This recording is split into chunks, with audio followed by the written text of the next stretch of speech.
Welcome back to another episode of Stand on Guard. I'm your host, David Crayden. It's September 7th, 2024. When we come back, the latest update on the good ship SS Trudeau. Or is that HMCS Trudeau? HMCS Trudeau. And where it is, how far it's sinking, and the latest updates. We'll be right back with more. So we are in a very precarious position in this country. We need political change, but we also need the resolve to resist.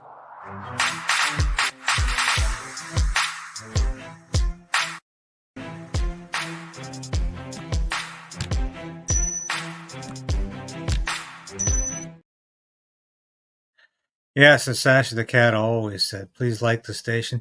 I'll tell you right now, we're being unsubscribed at a huge rate. I don't believe YouTube is doing this. When you put out a broadcast and you're -2 or -3 subscribers, I mean, yeah, I don't think I'm offending the viewership. I think YouTube is unsubscribing. Have a look, folks. Make sure you're still subscribed. If you've never made that step, please subscribe now. Tell your friends and family. I'll make this a bit of a subscription drive. We're trying to hit 30,000 in the next week or so. We can do it. We can do it. I can't do it alone. You can help me. Thank you so much for your support. And we're going to talk about later about how much I rely on your support and not the support of big business or big media or anybody from Russia. Yes, I'll be mentioning that. It's a huge story, but we do want to talk about the SS Minnow, otherwise known as HMCS Trudeau. The ship is sinking. The rats are all jumping off. So what's happening? But before I get there, I know I didn't give you much warning today in the announcement, so I'm just going to linger for a few minutes until we get the audience numbers up. But here it is, early September, and I forgot the other day to mark the 1-year anniversary of the Freedom Convoy trial that began last September, the Tuesday after Labor Day. Now, Labor Day came a little bit later last year. You know how it is. Sometimes it's right 1st or 2nd September. Sometimes it's a week later, depending upon when the Monday falls. So it was a little later, but we just hit that anniversary. So can you believe it? 1 year, they're coming back for the final summation of the prosecution / Crown in a couple of weeks, maybe another week. And I don't even think I'm going to bother to be there because thankfully Chris Barber and Tamara Leach don't have to be there in person. They can do this online. Thankfully, I don't have to make another trip. But here it is, a year for a mischief trial. Yes, it has set a record. It's just incredible. It's also September 7th. Today is the anniversary of my swearing allegiance to the Queen and becoming a member of the Canadian Armed Forces. That was over 25 years ago. I'm not going to say exactly, but it was a long time ago. I did that in Victoria, BC. I was living in Comox on Vancouver Island. I went down to Victoria to the recruiting office there and with a number of other young men. I don't know if there are any women in the lineup, but about 5 or 6 of us took our oath of allegiance to Her Majesty and became members of the Canadian Armed Forces. 2 days later, I was in Chilliwack doing basic officer training. Seems like yesterday at times, but just thought I'd mention that, a little personal experience. And I'm sorry to get started so late today, but I actually went out to breakfast this morning. I never do that. You say, I'll do it tomorrow. And the summer has gone by so quickly. And it reminds me of so many songs I've sung over the years about, the things we did last summer, all the wonderful memories you have. And this summer has gone by so quickly. And it seems like the older you get, the faster the summers go. The winters seem to go as slowly as ever. Now, February seems to last forever, even though it's the shortest month of the year. But summer seems to go so fast. You remember when you're a teenager, or especially a kid, like 11? Oops, back again. You remember when you're about 11 or 12 years old, how the summer seemed endless? It was an endless summer. Remember that Beach Boys album? It was an endless summer, and it seemed to go on forever. Now they seem to go by so quickly. I don't know where the summer went. But here we are in September. Parliament's coming back in a couple of weeks, so we'll be very busy watching that. And just hopefully we're going to have an election, which is where we're going to talk about here. So thank you for enduring my reminiscing there. It's nice. I often feel like I'm talking to family when I do these broadcasts. I read your comments and I thank you, for the kind words. Been through some tough times in the last year. The loss of my cat and the loss of my sister last November, which was directly related to the pandemic remedy. I'll call it that, supposed remedy, which he had too many times. And that was a hard loss, but I thank you for all the kind words that you folks shared with me. Good times ahead, as I cope with life on a day-to-day basis and cope with it with the help of friends, family, and my God, my Savior. And it's a good time to look ahead with optimism for the future. As bad as this country can be, thank God we still have freedom. But it looks like we're going to have a fall election, as I've been saying all week. And this is a result of Jagmeet Singh establishment and expectation that I don't think he even meant to establish. Did he really mean to say, hey, we're going to have an election, folks? But he started saying, yes, we will have an election sooner rather than later. Yes, an election is now inevitable. It's not going to be October 2025 anymore. We're going to have one sooner. As long as he keeps saying that, he is building the momentum for the next election, independent of what he does. So it's going to become like accepted that, yes, we need a late fall, early spring election. We're not going to go to the polls in January, February. We'll go in November or we'll go in March. That's my prediction. I hope we go as soon as possible because we need to defeat a lot of Trudeau legislation that potentially could lead this country to serfdom. And I mean the Online Harms Act, Bill C-63 especially. And so many of you out there know how dangerous this bill is. And so anyway, I better shut up for a while and let's get on to what Pierre Poilievre posted here. I find this very fascinating. Trudeau's not getting it. He had that altercation with the steelworker. And of course, he gets totally roasted, destroyed by the steelworker. And he looks like a clown saying, hey, let's have some donuts, folks. And I'm not going to show that again. I think I was one of the first people to show it. Everybody else got all the numbers after I did. But hey, it was early Sunday morning I put that on. And it's been seen around the world.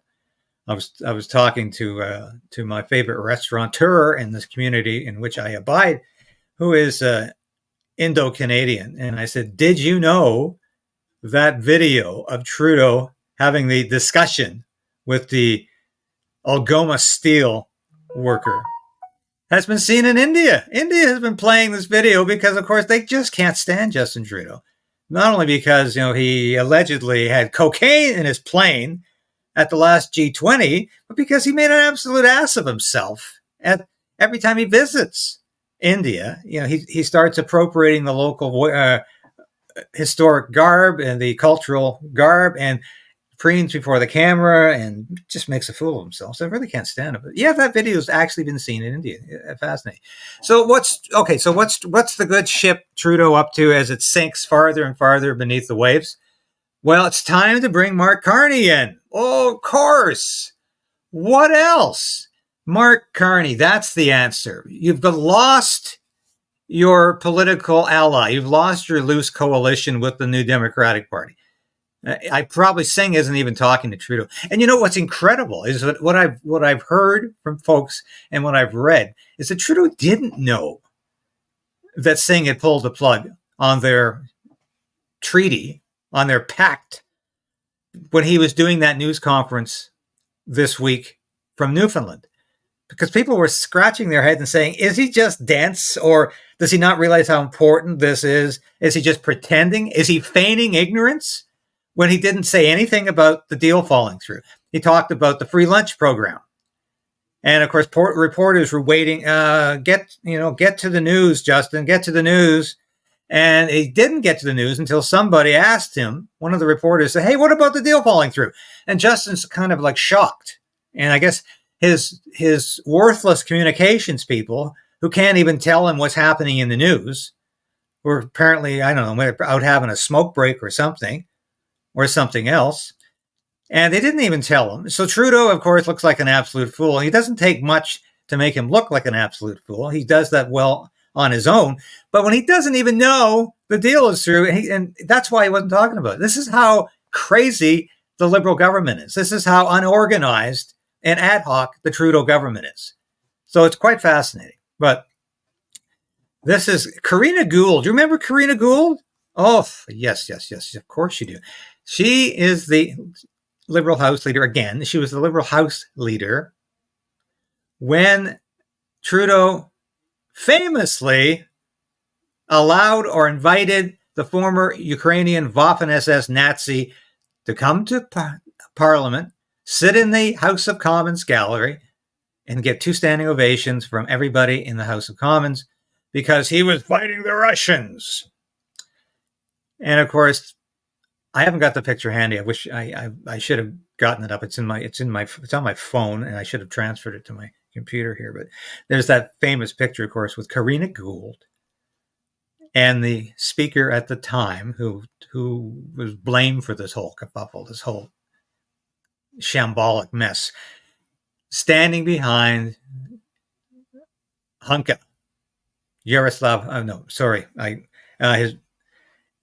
this former Nazi. His last name is Hunka. I can't even think of his first name right now. But of course, they're standing behind him, and she was the one who said, "Let's wipe this from the historical record that we even had this guy here," because it was such an embarrassment to the Trudeau government and to her as the House Leader, who applauded this guy. So she says, let's wipe it from the parliamentary record like it never happened. Let's do the Orwellian thing, because this government's all about doing Orwellian things anyway. It wants to have thought crimes punished. So let's just wipe it like it never happened. That's Karina Gould. Here's Karina Gould talking to CTV News. And this is quite interesting because she really looks stupid. Pleasure to welcome you back to the show. Thank you so much for making the time. Thanks for having me, Bashi. Last week I was covering your cabinet in Halifax, the retreat in Halifax, and I remember very distinctly you said at the time you were confident, that's a quote, that your agreement with the NDP was a good and strong one, and quote, we'll get to the end of June. Do I assume from those comments you did not see this coming? That is correct. I'm quite surprised today. So tell me a little bit more about that. How did you? Keep on smiling, Karina. And Vasi Kapolos. Just sort of warming up here. You know, there's some people out there saying that she just totally wrecked it. Well, no, she just asked some good, objective questions. And of course, Karina Gould just can't answer questions except repeating the same talking points and putting that stupid fake smile on her face. You find out, and I'm asking, like, not many Canadians would know this, but you would have a more, a closer relationship with your counterpart in the NDP than, for example, a lot of other people who have roles in government or in cabinet. Was this never conveyed to you throughout the summer? No, not once. No, I mean, not once. I was very, honest and clear and confident last week because as far as I'm concerned, we've had a very productive working relationship over the last 3 years and have been able to deliver quite substantial programs for Canadians. Of course, there's always points of disagreement, and that was always contemplated within the SACA. But I found out at the same time as other Canadians today, mostly on Twitter. So it was quite surprising, and I think a very, if I'm being honest, an odd way for the NDP to do it. Well, it would be very, very rare for you to be honest about anything. But how crazy is this? They don't even know. They're not even talking to each other. This is like politics that's never been done this way before. They have this agreement, and Jagmeet, somebody leaked the information. This is how incredible. Somebody in the NDP leaked the information to Brian Lilley of the Toronto Sun, columnist. I don't always like Brian, but generally he's pretty good. They leaked the information to Brian Lilley, but nobody leaked the information to the Liberal Party. Nobody leaked the information to Trudeau, the House Leader, or any of the front bench MPs. Nobody knew a thing about this. This is so bizarre. What is the NDP really up to here? Also odd in terms of deciding to end the agreement. I mean, Mr. Singh said in his video that he's been more successful than he ever has, so now it's time to stop being successful in delivering for Canadians. And I also just find it kind of illogical or strange that, that he said he's going to stand up to Mr. Poilievre, but Mr. Poilievre last week asked him to do exactly that, and he's complying almost immediately.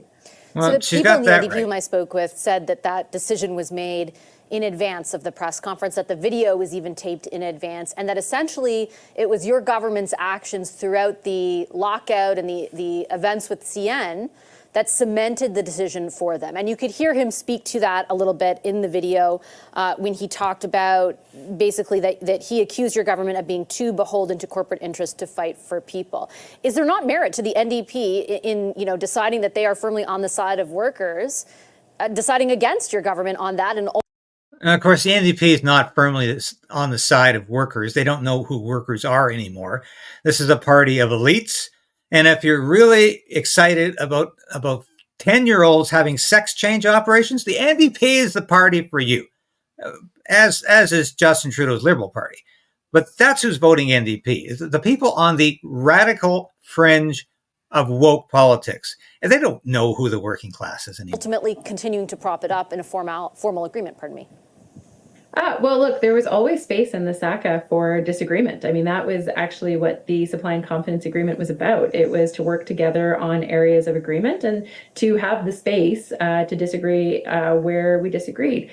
For him to say that he's in support of workers, I given what happened over the past couple of weeks, if those rail strikes had gone ahead, we would have seen massive layoffs in other industries and workers affected, and not to mention everyday Canadians who would have seen the economy doesn't look convinced to here. A halt.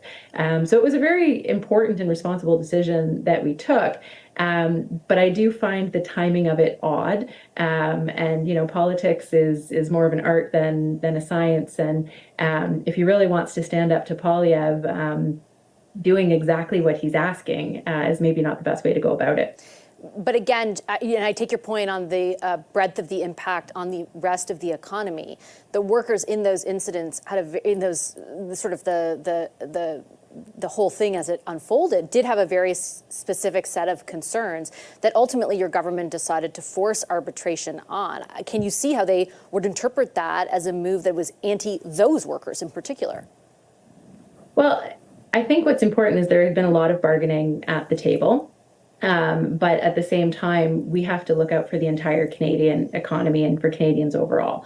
And that's what our government has done since we've been elected in 2015, is always put Canada and Canadians first. It's disappointing that Mr. Singh is deciding right now that he's putting himself and his own political interests, or what he thinks is a benefit to him politically first, and putting at risk the really important programs that Canadians have come to rely on, that we know that the Conservatives under the leadership of Pierre Poilievre will cut and get rid of, things like dental care and pharmacare and childcare, things that matter to Canadians. So it's unfortunate. Things don't matter to Canadians. That's the decision of the NDP. Okay, we're getting finally to the crux of this. Ahead of the interests of Canadians. Probably a little too much in here than we needed. All that is at risk, and I take from that, you mean that if Poilievre is elected and ultimately beats your party or the NDP, that will come to fruition. Does that mean, can Canadians interpret from those comments that you think the likelihood of an election has just increased? Yes. Well, it's a really good question, and I don't know if that's true or not. Thank you for asking that question. How things play out over the next couple of weeks. One of the things that the NDP statement said, and remember, there haven't been many conversations about this, but that they're going to take things on a case-by-case, vote-by-vote basis. We're going back to kind of minority parliaments as usual. The SACA is not a first in Canadian history, but it's the first time that an agreement like this has happened at the federal level. So minority parliaments have existed without these kinds of agreements. So, my job now as House Leader is to work with the opposition parties. And, that could be the NDP on some things. It could be the Bloc on some things. It might even be the Conservatives on other things to continue to deliver for Canadians. So you're not that's what delivering I'm focused on. There's still elements, I think, that are priorities for the NDP that they will want to see followed through. But that's going to be up to them now, I guess. When you say, and the Prime Minister has said this frequently, including today, that you're going to continue to deliver for Canadians. Here we go. What exactly does that mean? Because I think the message that they're sending through public opinion polling is that they don't think you're delivering for them. You're not. Well, there are really big new programs that didn't exist 9 years ago or 8 years ago. And that's good. So we are going to continue to implement childcare. I was the Minister of Families that spent. It's always a program is the answer for these Liberals. More government money, more government spending, more bureaucracy, more interference in your life. They really think this is the answer. The Canadians want this stuff. A lot of time negotiating those agreements. It's not done yet. There's still more work to do. Dental care. Yes, it's being rolled out across the country, but it's not done yet. There's still more work to do. When it comes to the green transition, things that we hear from Canadians that they like, those actual policies and those programs are important and meaningful for them. But they're not done. We still have to work with the provinces and territories to implement some of them. We're still working to make sure that those policies are in place at the federal level and to deliver those actual tangible results to Canadians. So we've begun those process. They're in implementation, but it's not done yet. And certainly what I hear from Canadians and people in my community is that those are things that they like and they want to see continue. But I think what Canadians also can understand and see is that those programs are at risk if the Conservatives come into power. So look, our job as the government, we are in government right now, is to continue to govern effectively for Canadians. It's to continue to deliver the policies and the programs that we have put in place. Talking point after talking point after talking point. And that's my job as House Leader, is to make Parliament work and to continue to govern for Canadians. But it's that last part around effectiveness that I think is the point Jagmeet Singh is trying to make today, or it appears to me is saying is kind of the friction point between his party and your party. You name a number of programs. You say you've implemented them, but there's still a way to go before they fully take effect. Think of childcare, for example. I'm not taking away from the impact it's had so far, but only 30% of kids across the province, a recent study showed, actually have access to those spaces. There is a severe shortage. When you talk about bettering the cost of living, for example, or issues around affordability, at the same time, GDP per capita under your government in 6 of the last 7 consecutive quarters has declined. That's the steepest decline outside of a recession. Again, why do you keep saying you're going to continue delivering on stuff that Canadians doesn't feel is actually changing their life for the better? And that's the crux of it. It's all BS.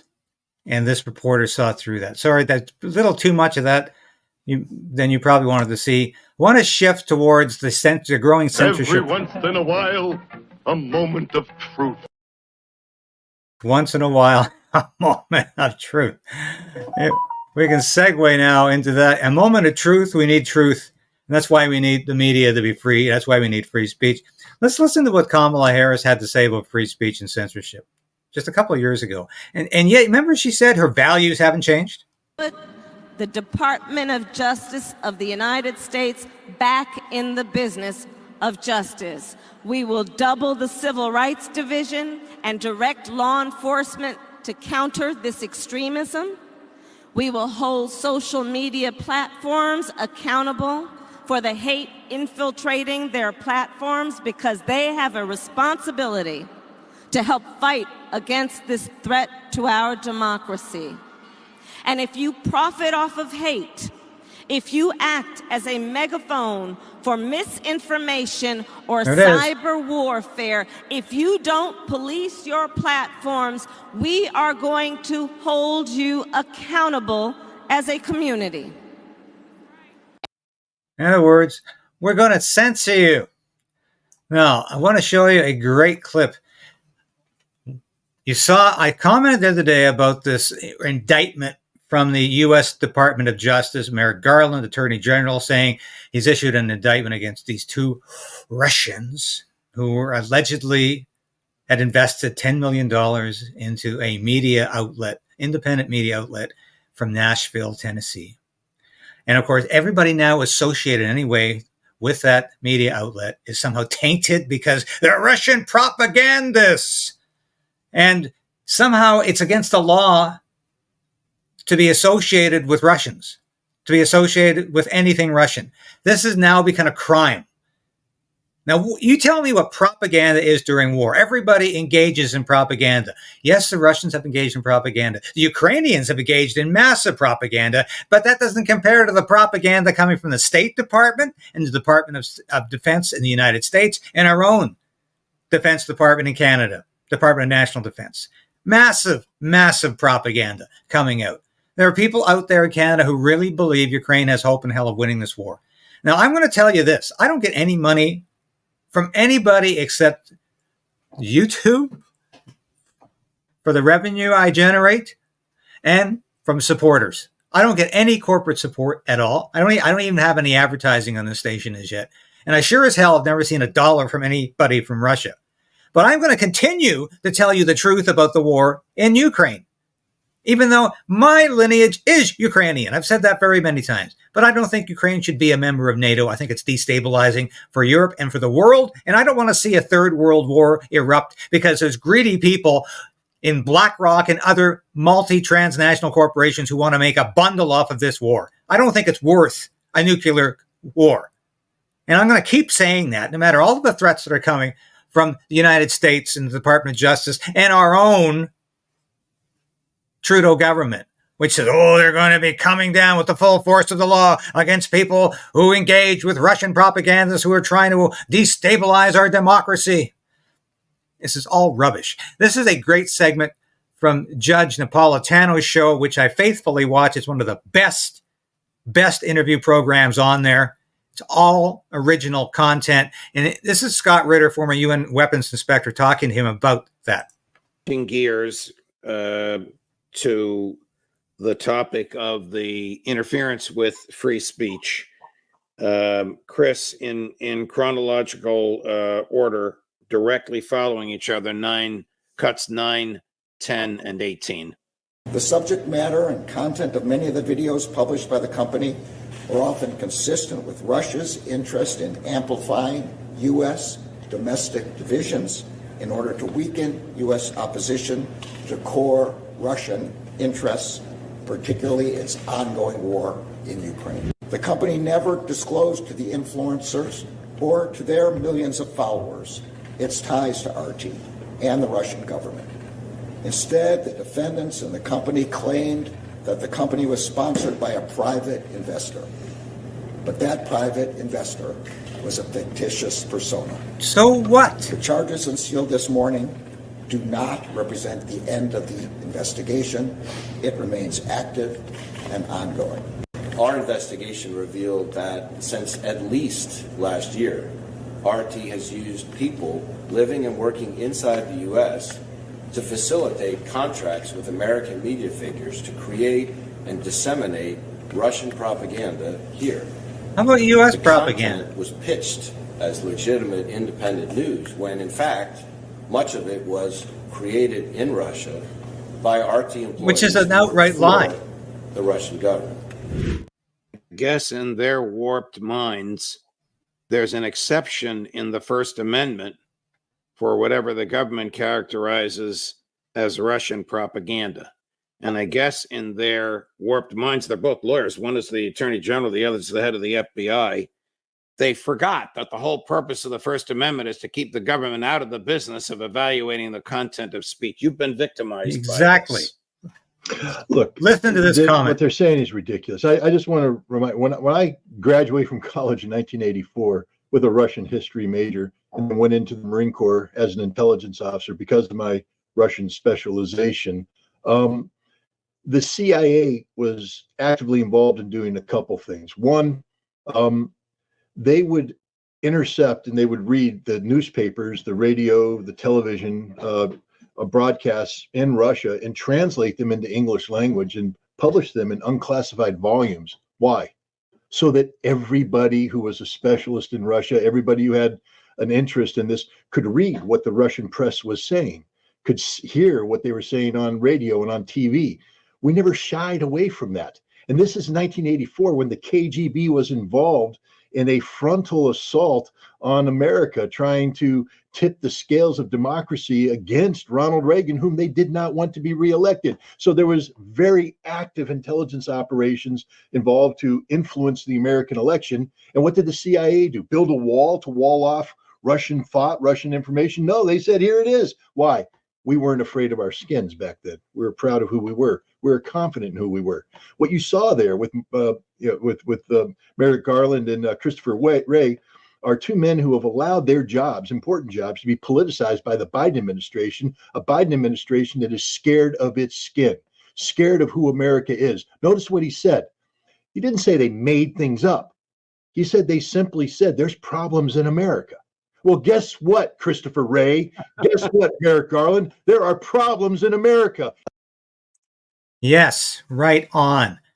And we will not be coyed by these stupid phrases and these threats about Russian propaganda somehow being everything that is not part of the mainstream media's narrative about NATO and about the war in Ukraine. We need to speak truth to power, and we need to do that ever more so. Who do you think these guys are propping up? Who do you think they're alleging the Russians are interfering with? Joe Biden and Kamala Harris. That's what this is all about. They tried this in 2016 against Donald Trump. They made up those stupid lies about Russian collusion. A lot of people would tell you the Russians would be quite happy if Kamala Harris wins, because Kamala Harris hasn't got a clue in hell about foreign policy, and she doesn't know what she's doing, and she's very predictable. She will just do nothing. They worry about Donald Trump. So I don't believe for a minute the Russians are actively working to elect Donald Trump any more now than they were in 2016. This is all a fear campaign to shut down free speech, to go after small c conservative YouTubers, independent journalists. You want to call them influencers, whatever the hell that means. Anybody who doesn't read the talking points from the Defense Department, either in Canada or the United States. Any reporter who does look objectively at what these agencies are doing and questions it and demands answers. Any reporter who's not going to just say, thank you for giving me your news release. I will type this up and we will put this online within the next 10 minutes. No further questions need to be asked. That's what this is all about, shutting down free press, shutting down free speech. And I'll end with this. Thank God we will be having an election before October 2025, because we need to shut down Trudeau's censorship, which is as bad or worse as what Joe Biden has done and is doing in the States, and what Kamala Harris as president would continue to do. We need to shut down this incredible encroachment on our basic democratic values, on our basic ability to speak freely. And I'll say that again. Visit our store, wear one of these t-shirts. I am a Canadian, a free Canadian. That's one of our best sellers. Thank you for everybody who has been visiting the store. Please do that.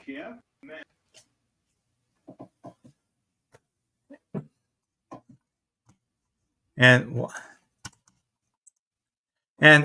I want to also, this is our latest edition. This is the Stand on Guard coffee cup. That's available in the store. Thank you for everybody who has been visiting and buying. Have a look today. This is what we've got to offer. Thank you so much. I'll be back again tomorrow with more of the news you need to know.